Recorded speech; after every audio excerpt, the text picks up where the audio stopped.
Indonesia, yang genap berusia 76 tahun merdeka ini ternyata namanya sudah ada jauh sebelum meraih kemerdekaan. Bahkan sebelum bangsa pribumi mengenal kata Indonesia, itu sudah dirancang dan diperbincangkan oleh bangsa asing. Kita, bangsa pribumi yang lahir setelah negara ini meraih kemerdekaan. Apakah tahu bagaimana asal-usul kata Indonesia yang kini menjadi nama resmi negara kita? Dan siapa pencetus nama Indonesia? Sebelum dilanjut pembahasannya, tekan subscribe terlebih dahulu, agar tidak ketinggalan video lainnya yang bermanfaat. Sebagai warga negara Indonesia, kita seharusnya tahu dan mempelajari sejarah asal-usul kata Indonesia. Dulu, semasa penjajahan pemerintah Belanda, tanah ini dinamakan Nederlands India atau Hindia Belanda untuk sebutan negara ini. Sebelum merdeka, banyak negara di dunia menamai negara kita dengan sebutan berbeda-beda. Misalnya saja bangsa Tionghoa menyebut kawasan ini sebagai Nanhai, yang berarti Kepulauan Laut Selatan. Sedangkan bangsa India menyebut kepulauan ini Dwipantara, yang berarti Kepulauan Tanah Seberang. Sementara itu, bangsa Arab terutama pedagang Arab yang memperoleh kemenyan dari Sumatera, menyebutnya Jazair Al-Jawi atau Kepulauan Jawa. Berbeda lagi dengan bangsa-bangsa Eropa, seperti Belanda, Inggris, Portugis, yang menyebut negara ini Hindia Timur. Dan nama-nama ini diberikan untuk membedakan penyebutan Indonesia dengan wilayah Amerika, yang baru ditemukan sekitar abad ke-16. Sedangkan Edward Dowes Dekker yang dikenal dengan sebutan Multatuli, saudara dari kakek tokoh pergerakan kemerdekaan Indonesia, yaitu Ernest Dowes Dekker menamai negara Indonesia dengan sebutan Insulit, yang artinya Kepulauan Hindia. Namun, pada tahun 1847, nama Indonesia muncul dalam Journal of the Indian Archipelago and Eastern Asia yang terbit di Singapura. Journal of the Indian Archipelago and Eastern Asia adalah sebuah majalah tahunan yang dikelola oleh James Richardson Logan, seorang antropolog Skotlandia.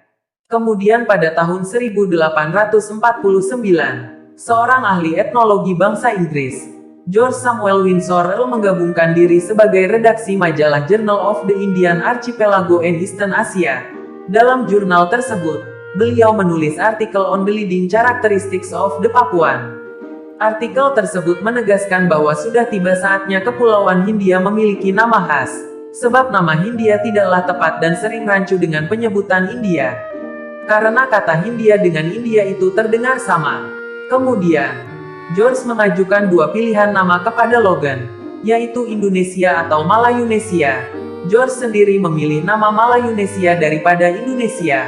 Hal ini karena Malayunesia dinilainya tepat untuk ras Melayu.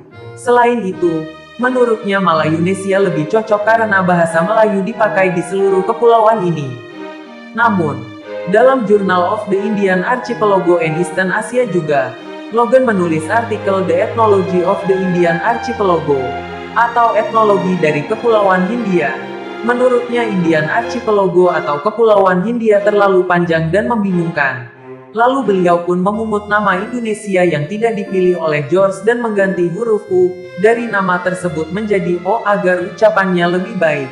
Maka jadilah Indonesia. Sejak saat itu, Logan secara konsisten menggunakan nama Indonesia. Pemakaian istilah tersebut pun menyebar di kalangan para ilmuwan bidang etnologi dan geografi. Pada tahun 1884, guru besar etnologi di Universitas Berlin, yang bernama Adolf Bastian telah memopulerkan nama Indonesia di kalangan sarjana Belanda. Hal tersebut diterbitkannya melalui buku Indonesian Order des Inseln des Malaysian Archipel, atau pulau-pulau di Kepulauan Melayu, hingga mencapai 5 volume.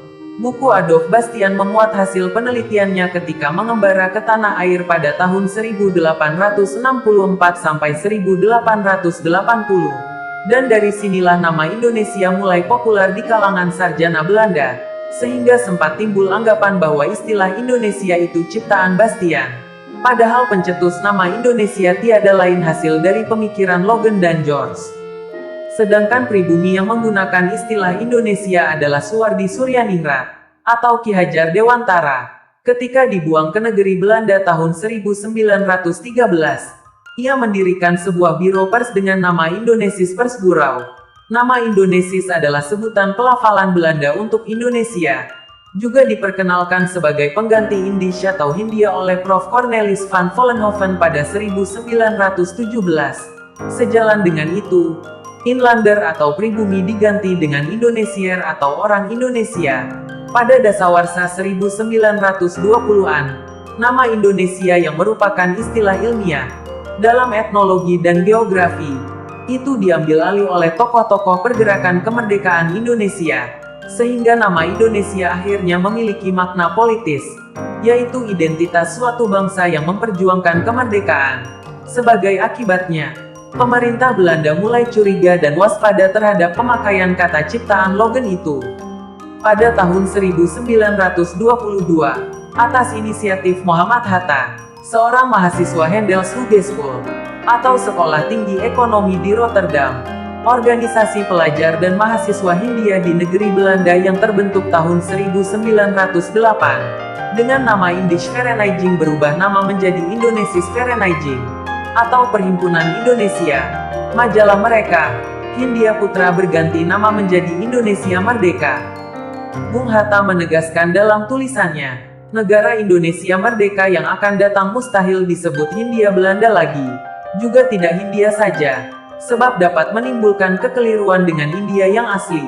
Bagi kami nama Indonesia menyatakan suatu tujuan politik, karena melambangkan dan mencita-citakan suatu tanah air pada masa depan. Dan untuk mewujudkannya tiap orang Indonesia akan berusaha dengan segala tenaga dan kemampuannya. Dan sejak itulah para pemuda dari berbagai pulau dan kota akhirnya mulai mendeklarasikan diri mereka sebagai pejuang kemerdekaan Indonesia. Para pemuda dan rakyat yang sudah tergabung dalam konsep ini, bersatu untuk melawan para penjajah Belanda. Dan pada puncak tanggal 17 Agustus tahun 1945, akhirnya para penjajah Belanda itu terusir dari tanah air, dan istilah nama Hindia Belanda itu musnah. Nah, jadi begitu. Sampai akhirnya kata Indonesia ini selain untuk penamaan negara, Indonesia juga sebagai sebuah kesatuan yang utuh yang menyatukan perbedaan tetapi satu tujuan.